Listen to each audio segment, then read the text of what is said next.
Ipasalamat sa Diyos na buhay dahil po sa nagbibigay ng chance kung paano po siya mapaglingkuran, nagbibigay ng chance na mabuhay, amen, dahil hindi po lahat ngayon ay gumigising pa. Amen. Salamat sa Diyos at sa mga nagdaang araw, amen, noong Monday, so naglaba po ang maghapon mula umaga hanggang hapon, din kinabukasan po ay sobrang hindi masakit ang buong katawan ko. Kasi kung mano-mano lang po ay wala po kasi kami, alam niyo na, mayaman talaga kami, mayaman kami kay Lord.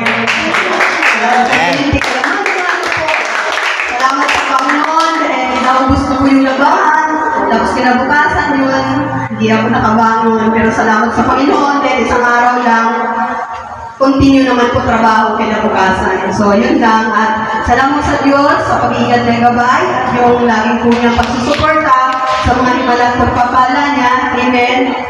And naroon po lagi ang kamay ng Diyos pag-abot na lahat namin pangangailangan mag-asawa. Amen po. Purihin ang Diyos na buhay dahil mabuti siya sa lahat ng oras at panahon. No? Bagamat mga nakaraan, meron pong mga alam niyo na, hindi talaga papayag talaga si Diablo, para hindi ka nagawa ng issue, amen, gawa ka ng kwento, amen, pero mabuti ang Diyos, amen. So, alam ng Diyos kung paano po namin inaayos ng aking asawa ang aming buhay sa harapan niya, amen. Kaya kung, amen, pag-iisipan lang po kami ng Diablo, alam ng Diyos po kami sa harapan niya, amen. Wala po makagagapi sa aming mag-asawa, amen. Dahil po ang Diyos po ang pundasyon. Noon pa man po na wala po kami sa Panginoon, isa po siya sa bunga ng dalangin ko. Amen. Kaya po, paano po kung makakasingit ang Diablo nun? Kung meron man po mga tukso at pagkakasala nung lumalapit, syempre, iwas ka. Hindi alam naman lalapit ka.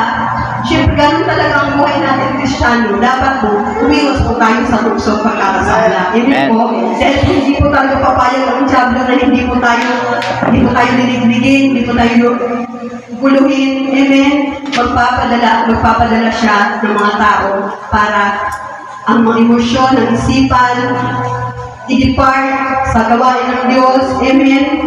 Pero mabuti ang Diyos. Ay lagi po siya nagpapaalala sa lahat ng oras at panahon. Dahil tama po ang sinabi ni Daddy Jose, na pagka ikaw once na na-depart na wala sa gawain ng Diyos, wala po. Magulo ang buhay, walang kwenta. Diba? Yung wala kang kapayapaan. Naroon ka na sa comfort zone. Sabi pa nga natin, Pastor, nandun ka na sa kama, bumaba ka pa sa tahig.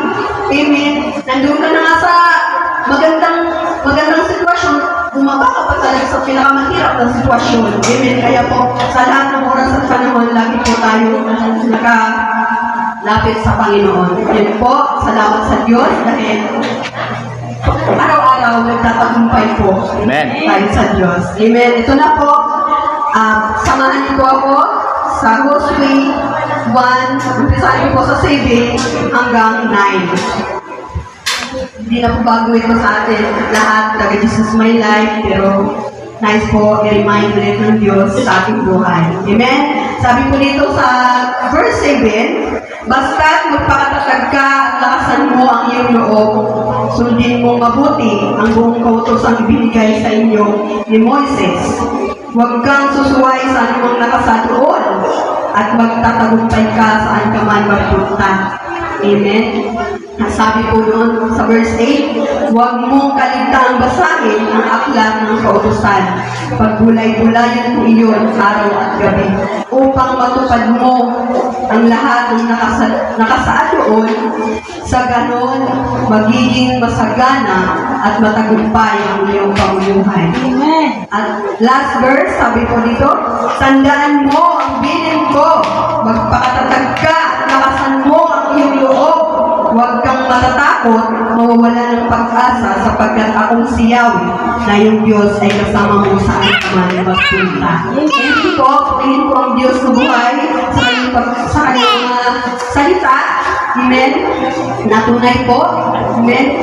Ang mga salita po ito, noong panahon, sa buhay po ni Josue, pinabilin po ito sa kanya ng Diyos. Amen. Nasundin po kung ano po ang Wag daw po sumuway sa bilin ni Moises sa kautusan. Amen po. Ano po bang wag sumuway? Ano po bang mga bilin naman ng Diyos kay Moises?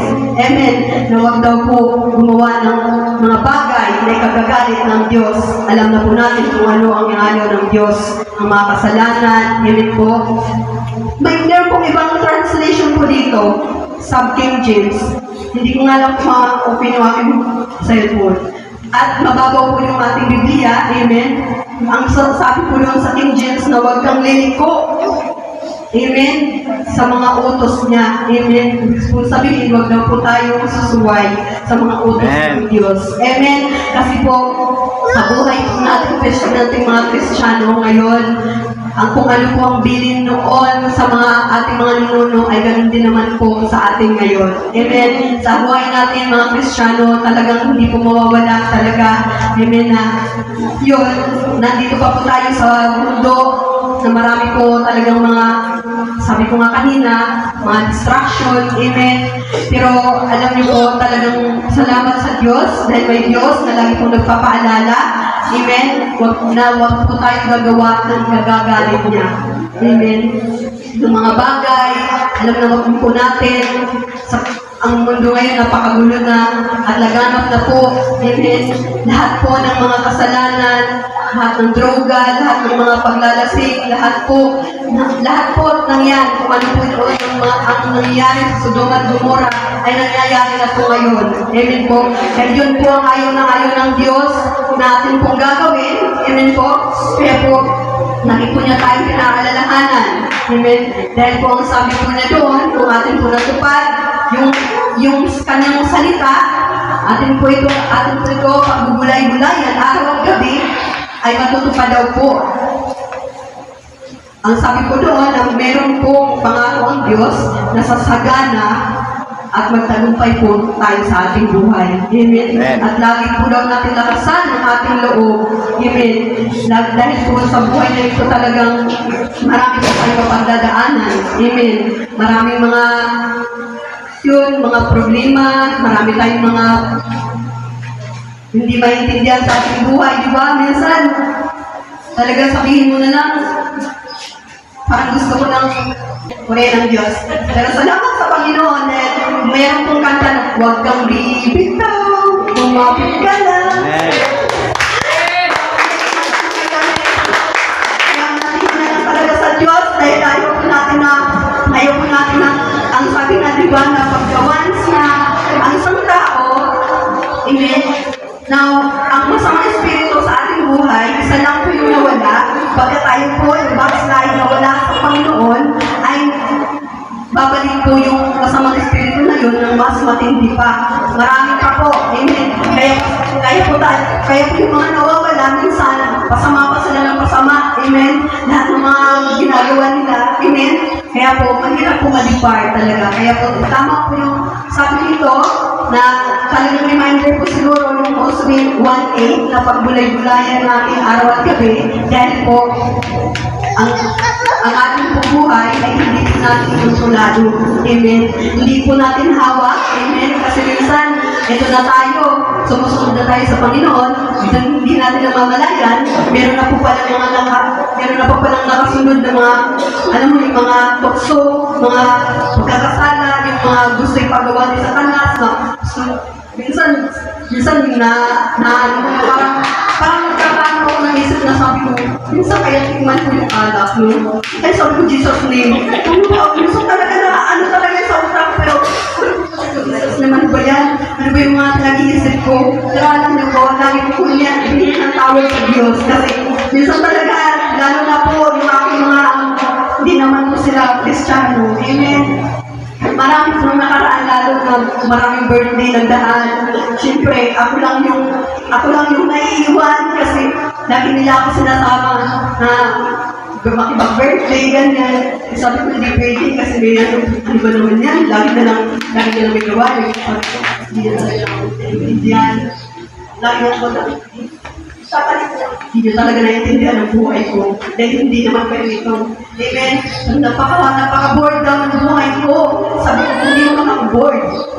Pero talaga ba wala sa Diyos? Ay, yung mga salitang nakaka-bored. Nakaka-bored ba? Parang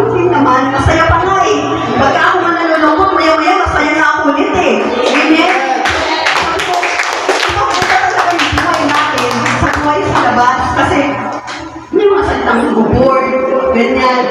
Tapos, minsan kasi sumama ka sa amin para masaya. Sabi ko, masaya naman ako sa church. Kung minsan din sumama din kayo sa akin sa church para lang sumaya. Lalo. Sabi namin doon kasi mababait ang mga tao doon. Sabi ko, kaya nga may church. Sabi ko kasi ang church parang hospital yan. Diba? Kasi tayo may mga sakit tayo sa kaluluwa. Ang church ay hospital ng mga kaluluwa yan. Amen. Purihin ng Diyos sa buhay. Kaya nga lang, matigas ang kanilang mga puso.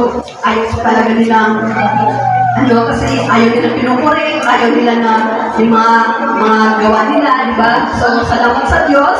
Dahil po tayo, naiindigan tayo, bagamat ayaw nilang sumama. Amen? Pero alam niyo po, yun po ang sabi, dahil ito po talaga naalala ko ng salita na to, na pagkatayo po pala, na atin pong paggulay-gulayan araw at gabi ng salita ng Diyos, at atin po susundin ang mga utos ng Panginoon, at huwag po tayong gagawa na ikikagalit niya. Amen. May pangako po ang Diyos na sasagana at magtatagumpay tayo sa ating buhay. Amen po. Hindi po katagumpay na marami pang pera, pero kung meron ka niyan, bonus niya ng Diyos sa'yo. Amen. Pero salamat sa Panginoon dahil po kuntento na po kami sa mapayapa at meron kaming lakas sa araw-araw para makapagtrabaho. Amen. Salamat sa Diyos sa kailangan po ang naging pangako ng Diyos na buhay at ibabalik ko na po sa susunod na gawain sa buhay ni Brad Boy.